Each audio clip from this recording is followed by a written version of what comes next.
Je n'étais pas une coureuse de 200, on me l'a souvent répété. J'avais juste envie de prouver à tout le monde le contraire, donc moi j'y croyais à bloc. Marie-Jo a un travail de base qui était le travail du 400, qui est un travail extrêmement compliqué, et il fallait rajouter des éléments strictement de vitesse dessus. Bon, elle a toujours été brillante sur 100 mètres, mais elle n'avait pas vraiment travaillé le 100 mètres, donc il y a un potentiel chez Marie-Jo au niveau de la vitesse, mais ce potentiel, il fallait l'affiner dans la perspective des Jeux. C'est un véritable espoir de doubler sur ces deux distances.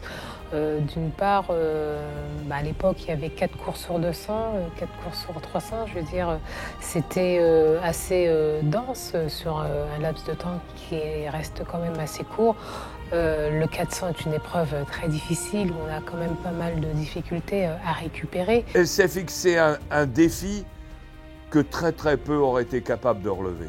C'est assez rare, les athlètes qui sont capables de faire 2 et 4 en dehors des relais. Il y a très peu de gens qui vont s'aventurer dans ces deux univers qui sont quand même des univers finalement assez différents.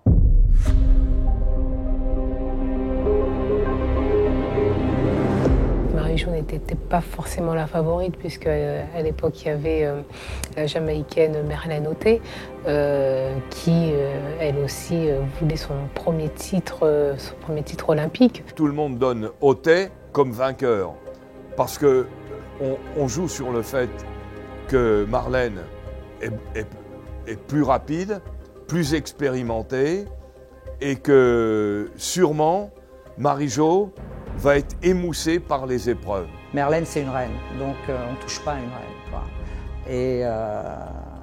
Et Marie-Jo s'attaque à une reine, quoi, dans une discipline qui n'est pas la sienne. À la limite, la pression elle est moindre. Elle a gagné le 400, elle vient dans le jardin de Merlène Ottey. Qu'est-ce qu'elle a à perdre, quoi? Rien. Tu as une tension sur 100 et 200 que tu n'as pas sur 400, parce que sur 400, tu peux te rebecter. Sur 200, quand tu rates ton départ, c'est compliqué. Donc, oui, il y a déjà cette angoisse-là. Et puis ensuite, elles sont lâchées. Et là, je me dis, elle ne va pas le faire, Marie-Jo. Elle ne va pas le faire. Et puis, c'est normal. Donc, je ne m'attends pas à ce qu'elle le fasse. Mais je vois qu'elle tient bien Merlène, mais je me dis elle va craquer parce que dans les derniers appuis, c'est le sprint pur qui va parler. Et puis vraiment pour moi c'est la course parfaite parce que techniquement elle est juste celle qu'à l'école. En fait tout est venu au moment où j'en avais besoin, quoi. Au moment où j'ai décidé, voilà, je veux faire ça, tout s'est déclenché et tout s'est passé comme je l'avais envie dans la course, quoi.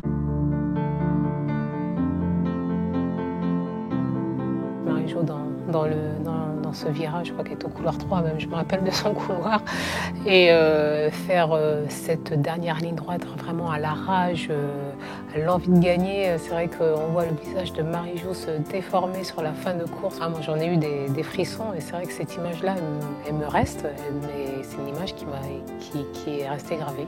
Sur ces derniers mètres, c'était tellement fluide, j'étais tellement légère que j'avais l'impression de marcher sur l'eau. C'est un ouragan qui arrive en pleine figure d'Ottey. Et Ottey, elle, n'avait pas pensé à ça et n'y croyait pas. Et ça fait beaucoup pour Merlène, déjà, qui a vécu un 100 mètres difficile et qui, là, se fait taper par une spécialiste du 4. Donc c'est un peu l'affront, quand même. C'est un peu l'affront. En plus, entre les deux, il y a quand même une concurrence. Je veux dire, bon, c'est deux filles qui se voient souvent aux États-Unis, qui ont un standing à peu près équivalent. Et c'est un peu comme si un boxeur descend de catégorie, est obligé de perdre du poids et il tape le mec qui est dans la catégorie, quoi. Donc c'est quand même un affront, quoi. En France, aucune personne n'a pu réaliser cet espoir. C'était vraiment des espoirs dignes des Américains, hein, puisque bon, on a déjà vu les Américains doubler, et encore, il n'y en a pas des masses qui ont doublé 200, 400. Et d'avoir eu le cran et d'avoir réussi à faire ce challenge et à décrocher 2 titres olympiques, c'est juste phénoménal, quoi, monstrueux.